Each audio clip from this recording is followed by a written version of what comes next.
लखनऊ के नाम बदल जाने पर विवाद चल रहा है, लेकिन इसमें इतनी बड़ी बात क्या है? दरअसल अगर ये पहली बार किया गया होता तो ये मुद्दा इस कदर केंद्र बिंदु में नहीं होता। योगी सरकार 2017 में सत्ता में आई थी और इसके ठीक साल भर के भीतर इलाहाबाद का नाम बदलकर प्रयागराज कर दिया गया। फिर 3 हफ्ते बाद फैजाबाद जिले का नाम बदलकर अयोध्या करने का फैसला लिया गया। रही बात लखनऊ की, तो भाजपा की विचारधारा से जुड़े लोगों की ये मांग काफी पुरानी है।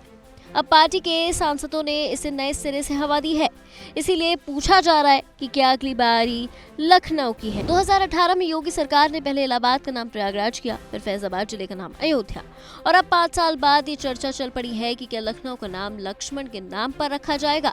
तो इस चर्चा को ये कहकर एक झटके से खारिज नहीं किया जा सकता कि इसमें कोई दम नहीं, क्योंकि भाजपा की अगुवाई वाली सरकार ऐसे फैसले पहले भी कर चुकी है।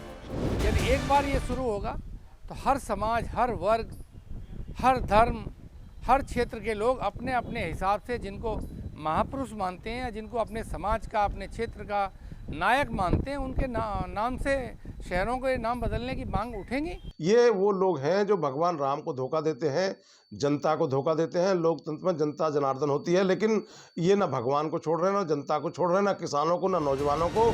भाजपा की विचारधारा का आधार सांस्कृतिक राष्ट्रवाद है, जिसका एक पहलू इस बात से भी जुड़ा है कि हर शहर, इलाका और जगह की पहचान में स्थानीय लोगों की भावना का सम्मान जरूर हो और साथ ही उसके इतिहास की अनदेखी ना हो। जबरदस्ती में कराना नहीं चाहता हूँ। लक्ष्मणपुरी उसका नाम था, अगर जो था उसे आप कर देते हैं तो आप निश्चित रूप से धन्यवाद के पात्र होंगे। जैसे जैसे नाम बदलने की मांग तेज हो रही है, इस पर सियासत की रफ्तार भी बढ़ रही है। दिलचस्प बात यह है कि ये मांग उस दौर में गूंज रही है जब सपा के राष्ट्रीय महासचिव स्वामी प्रसाद मौर्य ने रामचरितमानस की कुछ चौपाइयों को विरोध का केंद्र बिंदु बना रखा है। जाहिर है इस मुद्दे पर स्वामी प्रसाद की बातें सुनना भी जरूरी है। जनता का ध्यान भटकाने के लिए इसी प्रकार के अनाप शनाप बयानबाजी करते हैं।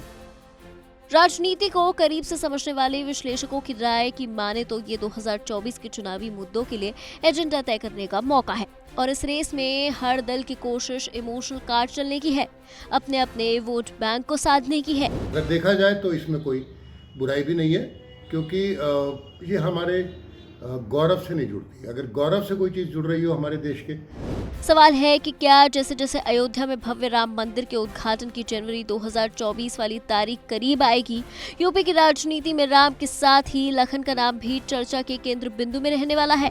अलबत्ता विपक्ष के कुछ लोग जरूर समाज का ध्यान बेवजह के मुद्दों पर आकर्षित करना चाहते हैं, लेकिन हमारी सरकार मुख्यमंत्री योगी आदित्यनाथ जी के नेतृत्व में हमने सकारात्मक माहौल आज उत्तर प्रदेश में तैयार किया है। एक ट्रेडिशन शुरू हो गया है भारतीय जनता पार्टी में, ताकि वो 2024 में जनता के बीच में अपने मतदार संघ में जाकर के जनता को ये बताएं कि देखिए हमने लखनऊ का नाम बदलने के लिए चिट्ठी लिखी थी। ये उनका उल्लेखनीय काम होगा।